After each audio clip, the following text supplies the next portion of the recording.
Without truth, there can be no justice. Ladies and gentlemen of the jury, have you reached a verdict? We have, Your Honor.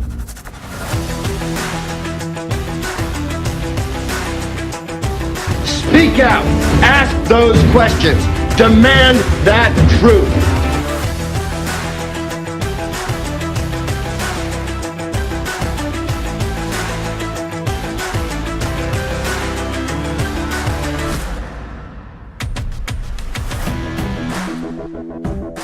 Hi everyone, and welcome to episode 9 of Truth is Justice.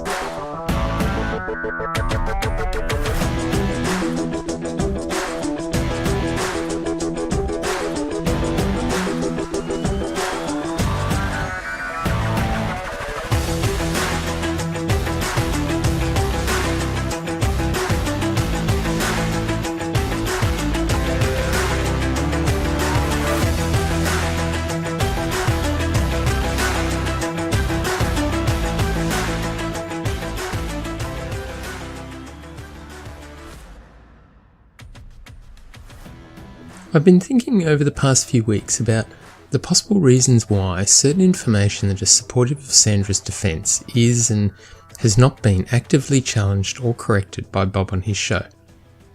Now, if the true goal was justice for Jim, then surely an important step in that process would be looking at the material relied upon by the person actually convicted of the crime, Sandra, and assessing whether it was actually factually valid. So whether you believe that everyone involved in the case was grouping together in a conspiracy against Sandra or not, in my opinion, it's vitally important to look at whether the claims being made by her and her family members actually stack up. Because if they don't, you have to ask the very serious question, why? So take for example the claimed stolen or confiscated rings, the claimed stolen TV, the claimed stolen guitar, and the lack of detail given over the life insurance policy. Now these are each elements where more information was known by at least Liz and arguably by other family members, yet Bob, Liz and other family members remained almost entirely silent on each of them, in the sense that neither Bob, Liz or other family members offered up anything in terms of clarification or information to point people in the right direction. So it follows then that either Liz didn't communicate to Bob the full story about each of those elements, or she did communicate the full story to Bob and all the factual details, and he chose to remain silent on them. Now, both of those scenarios present a huge problem with respect to credibility, and I believe that both scenarios provide an indication of the deceit and misdirection that was perhaps intended. Of course, some will argue that there is a third scenario, that Liz and family members didn't remember anything about the rings being found, that they didn't remember anything about the discovered guitar, that they didn't remember anything about the life insurance policy, and that they didn't remember anything about the TV receipt being obtained from a family friend who worked at the store 5 hours away. Now the problem is, as with most of the elements of this case, these elements were raised in one way or another at trial, so we're not talking about drawing on memories from 6 years ago. We're talking about drawing on memories from just over 1 year ago. So to me, the scenario that all of these elements that appear to undermine the argument for a burglary or just Sandra's general defence have simply been forgotten about by so many people so closely connected to the case and each of the elements is extremely unlikely. So let's look at each scenario more closely and see how it would play out. The first scenario, which is Liz not communicating the full story to Bob. And by that I mean not providing the full facts or the full details or correcting Bob when a statement is made that is known to be false and misleading. Now that scenario is concerning, as it demonstrates the possible intention by Liz and other family members to perhaps deliberately mislead people through silence, and even in some instances through the active participation in misleading discussions. And they did so with false information, where the reality was well known by Liz and others just over 12 months ago at Sandra's trial. Now, as I pointed out before, it could be argued, and it would probably be argued by some, that Liz may not have remembered some of those points, and to support that assertion, there are instances where Liz has noted that due to lupus fog, she's been unable to recall exactly what year it is. But the problem with that argument is the discussions of these elements took place over a period of weeks and months, and they involved multiple family members, some of whom were also aware of the facts and reminded of them just over a year ago. So also remember that it's been suggested many times by Bob and others that Liz and Sandra conducted their own intensive investigation into the events of that night in the weeks and months following Jim's murder. So to accept a failed memory by Liz in respect to many of those points, but to also then suggest that she has a perfect, almost photographic memory with respect to other elements is simply not consistent. And that leads us to the same situation we see over and over again. Apply an argument in one respect, but then entirely disregard it in another not-so-convenient situation. Now, examples of the withholding of information include the lengthy discussions on the Facebook page associated with Bob's show about multiple elements of this case. And take, for example, the wedding rings. I recall lengthy discussions on this and the suggestions by many that Sandra's wedding rings were either stolen or, as was discussed by so many and elevated to almost being a matter of fact, that the wedding rings were illegally confiscated by detectives out of some disrespect for Sandra and were never returned. Now we know that that simply isn't the case, but the damage was done by the true facts not being provided and by the clarity not being offered. Now, silence played an important role in ensuring that the seed planted supporting this broader conspiracy against Sandra was allowed to grow and flourish. And the life insurance policy, the actual existence of it and the amount of the life insurance policy was something of a mystery for many, including Bob, and it wasn't clarified for a long period of time. I recall various discussions about there being no life insurance policy to an overall policy amount of less than $50,000, and this took a long time to be clarified, and for many, it solidified that Sandra could not have had anything to do with the murder. And then we have the guitar, and the suggestions that it was stolen, and all the ongoing discussions about how expensive the guitar would have been, and even going so far as to lead some to draw a profile of the supposed burglar based on his or her taste in guitars. All of this when the reality is that Liz herself actually testified to the guitar being found. It wasn't stolen, and that was known the whole time, but it was never clarified because, in my opinion, doing so would remove an element of the burglary narrative that, at least for those connected to Bob's show, was a huge factor in proclaiming that Sandra's conviction was a wrongful one. And we also have the claims of the stolen TV. And even with the photos of the TV in the office being raised directly with Liz, there was no clarity provided on the model or make of TV claimed to have been stolen, or the model or make of TV potentially shown in the photos, by Liz or by any other family members. Now, it could be argued, of course, that neither Liz or other family members remembered anything about the TV, but in my opinion, that's very unlikely. The receipt represented something that they went out of their way to get. You'll recall they had to track it down at a store over 5 hours away from the Melgars' home. So in my opinion, it was important to remain silent on the reality of the TV and the details of it because, at least early on, that TV represented a key part of Bob's intruder and burglary theory, and it also represented a huge point of discussion on the pages associated with the show. Now to look closely at the second scenario, which is Liz telling Bob all the details and both Bob and Liz choosing to remain silent on them, or at least neglecting to reveal them when discussing those elements. And this scenario is equally concerning because it indicates to me a potential willingness to deceive people through silence or by not providing the full story, and by allowing discussions to be continued and in some cases actively participating in them through the provision of false information. This scenario also raises the question for me that once Bob received all the case material and presumably read through all of the case material, including the trial transcripts, what was his reaction to elements like the TV, the wedding rings, the guitar, the life insurance? Well, my opinion is that his views were silent. He didn't comment, and I believe that represents a serious problem with objectivity and a view to forwarding a cause related to justice for Jim. And more broadly, I've been trying to think of a single example of where Bob has challenged and corrected any element of Sandra's defence. And the truth is, I can't come up with a single one. Not one single element where an aspect of Sandra's defence has been undermined in any way. Even where the testimony from her own family has been clear, there has not been a single instance I can recall where that has been communicated. And for me, that's very telling. And not for the reason that Sandra's defence is wholly and utterly true in every single respect and therefore somehow entirely beyond challenge, but because the show, Bob's show, is entirely focused on the acquittal of Sandra, not justice for Jim. If the show were about justice for Jim, there would be no reason, at least no reason that I can comprehend, to remain silent or to mislead on elements that are supportive of a burglar scenario yet were known to be entirely invalid. I do completely understand that approach if the motivation for the show was acquittal for Sandra, but again, I just don't understand it if the motive is justice for Jim. In my mind, it just simply can't be about that.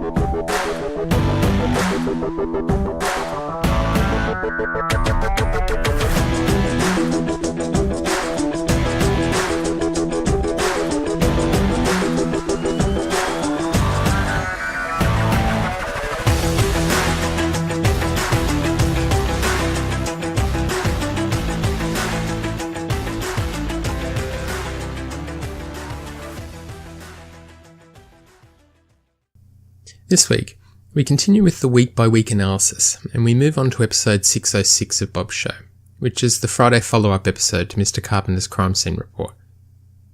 Now, Bob begins the episode by answering a listener question about why it's so hard to believe that home invasions happen when people are home and awake. And Bob notes that it isn't hard to believe, that it happens all the time, and that it is, in Bob's words, a silly theory to suggest otherwise. So let's have a closer look at the full picture though, rather than just touching on one or two of the elements. Firstly, yes, of course, burglaries happen when people are home, but they don't represent the majority. According to a survey by the US Department of Justice, someone is home approximately 28% of the time during a home burglary. But we have some other important factors to consider. A study conducted by University of North Carolina Charlotte researcher at the Department of Criminal Justice and Criminology, after randomly selecting 422 incarcerated male and female burglars, provides us with an insight into why some homes are chosen and what might deter them. In that study, approximately 83% said that they would try and determine if an alarm was present before attempting a burglary, with 60% then saying they would select an alternative target if an alarm was present. The study also notes the presence of people in the home would represent a deterrent, and the presence of dogs in the home would also represent a reason to select a different target. So what do we have at the Melgars home? We have a large, very noticeable sign in the front yard identifying that a home intrusion system was installed at the house. We also have the presence of dogs, who a neighbour testified would bark loudly when she entered her neighbouring backyard, and dogs who, it has been noted, had access to a doggy door and could have easily made their way into the backyard. And we have Jim and Sandra awake, and in an illuminated bathroom with large windows which would be clearly visible to an intruder. So simply saying that it wasn't a valid statement to make because burglaries happen when people are home isn't the full story. Burglaries that happen at night when people are home with dogs present and with an alarm system sign prominent in the front yard are simply not common. Far from it. They're unusual and they're not the norm. The second question Bob answers relates to where the dogs were when Jim went to let them in. And Bob goes on to note that it is known that the dogs were at the back door, which is where Jim was going to bring them in and secure them in the study. Now, we've spoken about this previously, but the reality is we simply don't know whether that is what happened. We don't know whether the dogs were barking, and we don't know whether Jim was going to the back door. That is just based on statements from Sandra and not supported by any of the evidence. And one brief point here, and it was a point raised in our Facebook group. Now, it's suggested by Sandra that the dogs were being moved by Jim from the back door to the study, where they would be secured. Now, the presence of the dining chair in the bedroom has been explained as allowing the dogs a platform to jump up onto the bed, as the dogs would sleep on the bed. Now, perhaps the arrangements were different that night, or perhaps the arrangements were different with the arrival of the puppies, but either way, the stated norm perhaps wasn't the actual norm at the time of the murder, and once again, it's something that has never been corrected. The presence of the chair in the bedroom is explained away as being normal, yet the fact isn't balanced with the dogs being prepared to be locked in the office. It's taking one aspect of the evidence that is supportive of an explanation, but then disregarding how it interferes with or is contradicted by other aspects. Bob then answers a listener question about the possibility that the intruders used a long stick or some similar object to manipulate the deadbolt via the dog door. And Bob discusses that method for some time, and with the door being made of glass, he indicates that someone could accomplish that with an accomplice providing direction as to where to move the stick to align it with the deadbolt. Now let's consider the actual scenario for a moment. Firstly, the dogs. Now that was supposedly kept in a barricaded area around the back door, so it would have been very obvious to any intruder.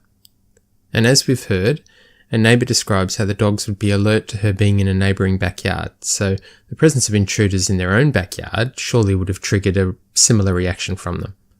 And secondly, the lack of presence of a long stick or similar item. And we've got photos from inside the home and in and around the back door, and I can't observe any long stick or pole which would have served that purpose. Now, the point I want to make here is that anything can be argued. Absolutely any angle is able to be argued in some way, but it requires something to confirm it, something that provides substance to the argument. If all you have is a theory not supported by any evidence, and at the same time there exists elements that seem to suggest that that theory would be unlikely, for example the barking dogs and the lack of a stick, then it really doesn't represent anything, much less a plausible explanation. Now, Bob then goes on to consider the marks on the door, marks that Bob describes as tool marks, and then goes even further to describe the door as jacked up. Now, Bob notes that it appears that someone tried to wedge the space of the door open. An example is given that a couple of screwdrivers and possibly a crowbar could have been used to achieve that. Now, we've spoken about the back door previously, so I won't spend too much time on it, other than to say, if you get an opportunity to have a look at the photos of the back door, please do. And take particular notice of the general condition of the inside of the door. And not just the marks, but the condition around the bottom and the edges of the door. In my opinion, it was not maintained in a great way. It was allowed to become a little run down. Now then take a look at the photos of the outside of the door. And also notice the lack of any marks or abrasions or obvious disturbance that would indicate that someone had used a crowbar, screwdrivers, or any other tool to gain entry from the outside. Note how it is offered that the marks on the inside were indicative of an intrusion attempt, yet at the same time the lack of marks on the outside of the door were ignored. Now this isn't Bob's fault at this point, as he doesn't appear to be aware of the existence of the photos at the back of the door from the outside at the time of recording. But we never get to hear an explanation for that contradiction, even when the outside photos are discovered. Once again, the full story, the full picture, provides clarity and just makes certain theories and narratives appear implausible and contradictory. A question is then asked about what appears to be some type of large black bag which is visible in the photos sitting close to the back door. And Bob takes the opportunity here once again to take a dig at Mr Carpenter, suggesting initially that it appears to be a large duffel bag, and making the point that Mr Carpenter didn't even make mention of it in his report. But then a couple of sentences later, Bob backs off on the duffel bag comment and suggests instead that it's possibly a dog carrier. But the problem once again is the damage in terms of framing Mr Carpenter in a particularly negative way was already done. The idea that a large black duffel bag sitting next to the back door was not mentioned in a crime scene report is extraordinary. But the idea that a dog carrier in an area clearly dedicated to the dogs is not mentioned, but simply photographed, is far more easily explained. Now, the next area of questions covered by Bob surrounded the garage door, and Bob notes how it doesn't make sense for that garage door to be open. They, and to quote Bob, never used that door. But the problem with that is, the door was used. It's been stated that the garage door was used frequently by Jim when he was working in the garage. It may not have been used when entering and exiting by car. It couldn't be. There simply wasn't space on that side for a vehicle. It was used as storage. But the photos of the garage explain how it was used. The bags of leaves represent an example of how the door would be up to store the bags of leaves there. So when we go from never using that door to an actual situation where the door was used, and perhaps used often, it changes the nature of the scenario from one of mystery and suggestions of an intruder to one that's far more understandable. Now, Bob notes that all Sandra would have had to do was to tell the detectives that they used that garage door. But I disagree. I think they would have potentially created a number of questions that Sandra may not have been able to answer, and scenarios that Sandra may not have considered and may not have been able to respond appropriately to. So consider for a moment the situation where Sandra purposefully opened that door to ensure that upon arrival at the house, Herman and Maria and their family would have had a means and perhaps a reason to enter the house and discover her in the master bathroom closet. Now, responding to a question about whether the garage door was normally used then becomes quite difficult for her to assess. What would the following questions be, and how could it lead to contradictions? The simplest method to avoid those difficulties, and in the scenario where Sandra herself opened the door for the reasons stated above, is to state that she had no idea why it was open. And that's actually exactly what she stated. And Bob notes that it's his gut feeling that this case represented a getaway driver situation. He describes how the intruders may have began to stack stuff up in the garage and then have someone pull into the driveway, load up the car or cars with goods, and then drive away. And what's used to support that theory? The backpack in the garage. That's it, just the backpack. And what contradicts that theory? Well, the earlier statements made by Bob that the presence of the expensive flat-screen TV represented the theory that the intruders were on foot. Now, don't get me wrong, having a dynamic approach to how the situation could have unfolded is not just important, it's wholly necessary. The problem is when large leaps are being made in describing the potential scenarios without any factual basis for them. It's another example of the same tunnel vision which is so often attributed to others. It's applying the view that Sandra must be acquitted, and that any theory which supports that acquittal, regardless of how plausible it is, and regardless of the complete lack of evidence, it's still offered up. And we often hear the words, "it doesn't make sense," attributed to Ms. Barnett and suggested by Bob and others as being the basis of the prosecution's case. And the reality is a theory, a narrative, it must make sense for it to be valid. It must fit with the facts of the case and it must fit with the evidence. A theory can't just fit with one piece of evidence, it has to fit with everything, and it has to be consistent and not overflow with contradictions. And Bob's then asked a question about Sandra's history of seizures and why the medical records don't seem to show that she was having them. And Bob explains this by noting that if Sandra had told the doctors that she was having seizures, she would lose her driver's license. So Bob notes that they would try to manage Sandra's seizures without going to the doctor, and whilst they were pretty much managed, they did still happen. And we'll discuss this more in upcoming episodes, but this once again represents an element where the actual factual reality was kept somewhat hidden from his audience. The physical and mental consequences of Sandra's seizures represent a significant element of her defence, yet Bob appeared to have very little information with respect to them, and at least didn't appear to be interested in finding out information about them. A question is asked about the Dateline NBC episode which covered the case, and asked Bob whether he is aware of any glaring factual errors contained within the program. And Bob says that with respect to Ms. Barnett, he takes point with some of the things she has said, and notes that he thinks there were factual errors there, and goes on to note that the big one is Ms. Barnett showing how Sandra may have been able to self-restrain. And Bob refers to Ms. Barnett demonstrating the self-restraint process by tying her wrists up. But Bob notes that this was an error because Sandra's wrists weren't tied up. And we've been over why that isn't right. You'll recall Herman's own account of what he saw, given to police just hours after finding Sandra. And we also have Sandra's own account of her hands being tied. Not her arms, not to her elbows, her hands. So what this represents is just the continuation of the theory that the binding didn't involve the wrist or hands, and it also adds another layer of attack against the prosecutor, Ms. Barnett, that once again isn't supported by evidence given on the very night that Sandra was discovered. Now, reference is made to an episode of Deadly Women, which featured on ID Discovery.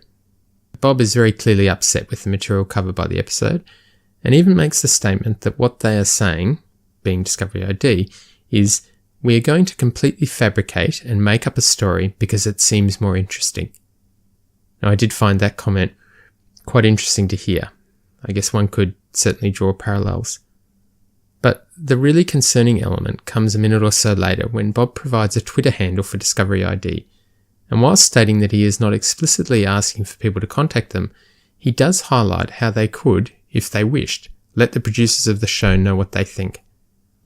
Now, this is a tactic of Bob's which represents something of a pattern. Highlight and provide to the audience the contact details of a person or a group who has a different take on the case to him, and then whip the audience up into a frenzy to encourage them to take action through direct contact. Often, I expect, many take this action without properly analysing the underlying material for themselves. They simply take Bob's word for it. Over the coming weeks, we'll address some truly shocking examples of this tactic being used. Examples where more dedicated professionals are drawn into this theory of conspiracy against Sandra, and without basis, are unfairly and inappropriately attacked. Bob then goes on to answer a listener question about whether intruders could have seen the Xbox from outside. And Bob responds by saying they absolutely could have. But let's take a closer look at that, and I encourage you to have a look at the layout of the Melgar home to understand this better. The living room wasn't visible from the road or from the front of the house. It was located at the back of the house. There were windows across the back of the living room, but these windows had shutters which are fully drawn and appear to completely block the view into the living room. So aside from the fact that I don't believe the Xbox was positioned in that space in the cabinet, the statement that an intruder could have observed the Xbox from outside the home is entirely incorrect, at least that night. Now, some will argue that it may have been observed at an earlier date when the shutters were raised. And I suppose that's possible, but remember that would have required entering the backyard with the dogs and passing by the neighbours' windows without being observed. So the response given by Bob about the Xbox being visible, what it did was add more support to the intruder theory without a full explanation of the actual facts. A reference is then made to a listener question about how Sandra's soiled underwear was found, and how it confirms to the listener that it wasn't staged, with the listener noting that if Sandra really did do it, would she take it that far, noting that it adds credibility to her story.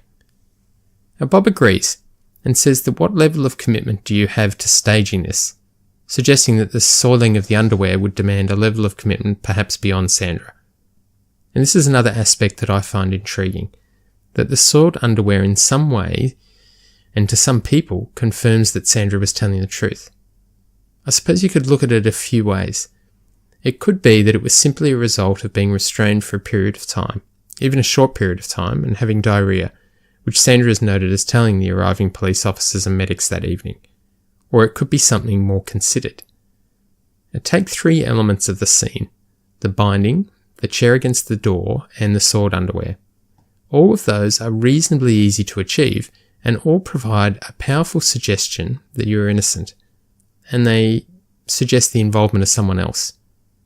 If you've just murdered someone, would you consider soiling yourself going too far? I doubt it. Now, on a question about the cars, Bob takes the opportunity to get stuck into Mr Carpenter again.